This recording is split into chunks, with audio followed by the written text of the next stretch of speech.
Nëse tash kjo mbaret nga kalkulimet, pra po tham nga kalkulimet e lëvizjes vetëvendosje kryesisht të Albin Kurtit. Nëse do ta propozonte Vjosa Osmanin, atëherë pa tentuar të bëj kompromise politike fillimisht me lëvizje me subjekte tjera politike, atëherë është interesuar që t'i provokojë zgjedhjet e parakohshme. Dhe në këtë mënyrë i vetmi subjekt politik i cili do të ndodhi në një pozicion të palakmueshëm është Lidhja Demokratike e Kosovës. Dhe unë besoj se nëse shkohet në zgjedhje, do thotë me kandidatën Vjosa Osmani duke mos u votuar nga Kuvendi i Kosovës, Lidhja Demokratike e Kosovës ka gjasa që të pësonte edhe një goditje të re elektorale. Dhe nëse ka diçka që kanë dëshmuar zgjedhjet është që lëvizja vetëvendosje një pjesë të madhe të votave i merë kryesisht nga trupi elektoral i Lidhjes Demokratike të Kosovës. Ndërkohë nëse nuk do ta propozonte Vjosa Osmanin për president, atëherë ai dëshmon që nuk është i interesuar për zgjedhje dhe është në kërkim të një figure konsensuale të pranueshme edhe nga subjektet tjera parlamentare. Ose të paktën për shkak të disa dinamikave dhe variableve tjera që ndikojnë në proces elektoral, Kurti është interesuar të ndajë pushtetin me ndonjë subjekt tjetër opozitar, duke ofruar pozitën e presidentit për shkak të do presioneve ndërkombëtare që ekzistojnë mbi Kosovën sa i përket detyrimeve që vetë Albin Kurti ka marrë në procesin e dialogut dhe të negociatave me Serbinë. Ne tashmë e kemi qartë që do thotë poshtohen thirrjet gjithnjë më tepër, jo vetëm nga Bashkimi Evropian, por edhe nga Shtetet e Bashkuara të Amerikës, që Kosova ka për obligim dhe detyrim të zbatojë ato zotime që i ka marrë në procesin e dialogut dhe në këtë mënyrë Kurti mbas është i bindur që në këtë drejtim nuk ka hapësirë për shumë driblime politike në këtë fazë dhe atëherë është interesuar që ta ndajë përgjegjësinë politike për këto tema të ndjeshme që rëndojnë mbi shtetin e Kosovës. Dhe kjo është mund të jetë njëri prej motiveve kryesore që mund ta nxjisë atë të kërkojë kompromis politik me ndonjë kandidat të pranuar nga subjektet opozitare me qëllim të ndarjes së përgjegjësisë politike në drejtim të zbatimit me theks të veçantë të Bashkisë së Komunave Serbe, e cila ndodhet e brendashkruar si në marrëveshjen bazike të Brukselit, ashtu edhe në aneksin e zbatimit të Ohrit. Edhe presidenti Osmani në një nga prononcimet e fundit ka lënë hapësirë të pra edhe për një mandat të dytë, jo 100% me gjithatë aty. Me gjithatë, si e shihni, sepse natyrisht që si pas kushtetutës është personalitet që përfaqëson unitetin e shtetit, unitetin e popullit, është mbi partit. Mendoni që gjatë këtij viti, sidomos këtij viti që kaloi 10 muaj pa formimin e institucioneve, ishte ndoshta ndër institucionet e vetme dhe kryesore që mbetën në pozitën e dur, në të themi me detyrë me kompetenca plota. Dhe me kompetenca të plota. Mendoni që tani, duke u lidhur me atë që ka thënë edhe kryeministri në detyrë, që është i hapur për dialog me opozitën sa i përket edhe kësaj teme kur të vi, pasi që të shqyrtohen temat e marrëveshjeve ndërkombëtare dhe buxhetit. Mendoni që opozita është e gatshme me këtë rezultat të zgjedhjeve të filloj dhe të kushtzoj, apo ndoshta do të arrihet një kompromis që të vazhdohet me mandat të dytë për presidentën Osmani? Mendoni që ka hapësirë këtu, apo domosdoshmë do të krijohet prap një, të themi, një diskutim i madh? Po në këtë situatë opozita është në një gjendje thuajse pa shtekdalje në raport me temën e presidentit, sepse nëse lëvizja vetëvendosje kryesisht Albin Kurti është fjalë, do thotë ua imponon presidentin pa i konsultuar,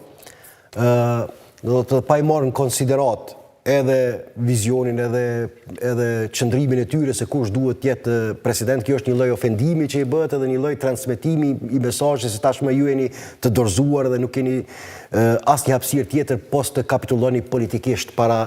cili do emër që unë mund ta emëroj. Dhe kjo do të ishte një goditje tjetër për opozitën. Tash ajo është se si do të veprojnë ato është çështje e tyre, mirë po nëse pajtohen do thotë që të rreshtohen e të qëndrojnë sallë duke u shpërfillur paraprakisht, do thotë ato pajtohen edhe me mesazhin që Republika e Kosovës vendi ka stabilitet politik vetëm atëherë kur gjitha pushtetet i ka Albin Kurti. Sepse gjatë gjithë kohës Albin Kurti ka insistuar që ne i ofrojmë vendit stabilitet nëse arrim të korrim një fitore edhe më të madhe sa ajo nën shkurtit, sepse nuk do të kemi mundësi të shantazhohemi nga këto subjekte politike. Pra nëse të njëjtat do të tash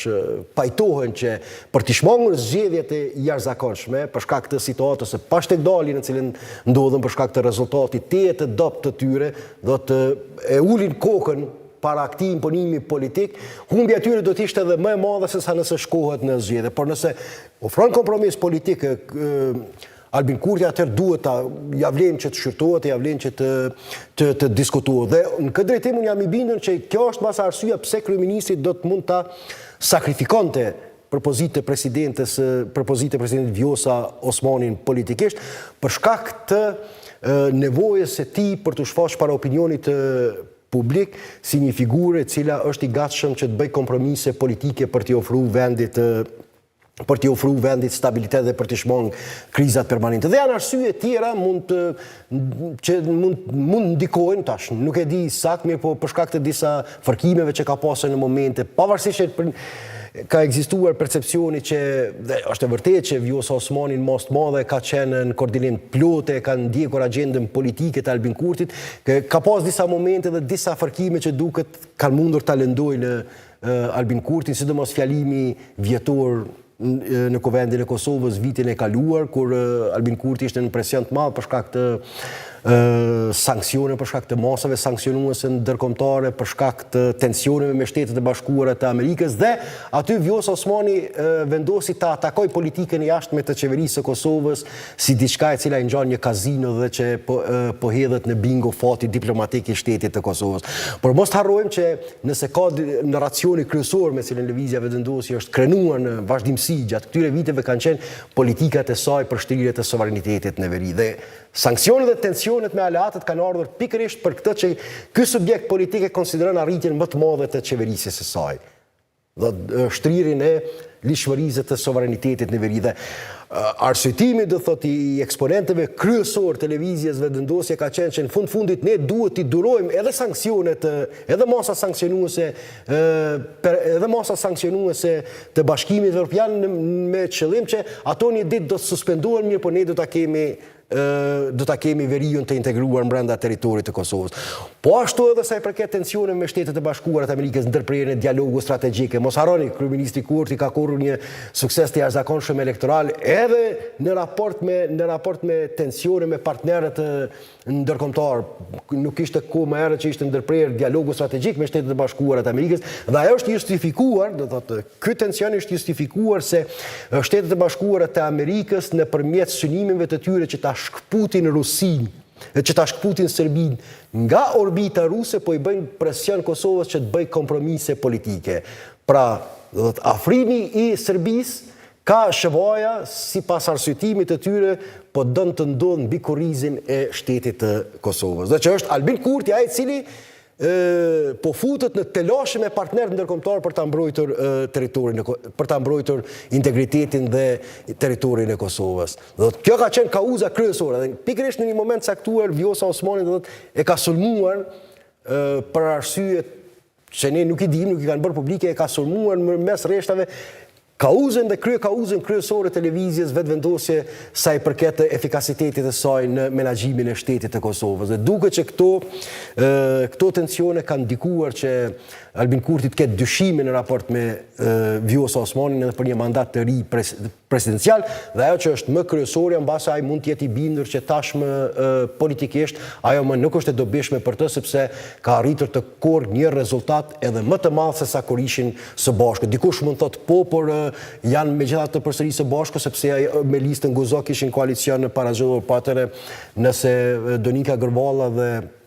Faton Peci mund ta zaventësojnë me një kaq lehtësi Vjosa Osmanin, atëherë kjo edhe më tepër të kurrë peshën e saj politike për strategjitë elektorale të Albin Kurtit. Të flasim pak edhe tek disa